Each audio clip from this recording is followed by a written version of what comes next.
எங்க அப்பா எனக்கு சொன்னது அதுதான், 25 வயசுக்குள்ள வாழ்க்கையில என்ன பண்ண போறேன்னு முடிவு பண்ணிடு அப்படின்னாரு. நானும் 18 வயசுல இருந்து யோசிக்கிறேன் என்ன பண்றதுன்னே புரியல.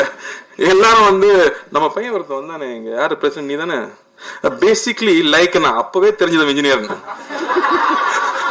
அது ஃபர்ஸ்ட் எதை கத்துக்கிறோமோ இல்லையா, ப்ராஜெக்ட் டைப் பண்ணும்போது பேசிக்கலி லைக் வந்துடும். சோ என்ன, நானும் வந்து இன்ஜினியரிங் படிக்க வச்சாங்க. எப்படி என்ன கனவுல எங்க அண்ணன் வந்து ஃபேக்டரி ஆரம்பிப்பாரு, அதுல போய் நாம அப்படி சின்ன முதலாளியா சேர்ந்துடலான்ற ஒரு நினைப்புல அது நடக்கல.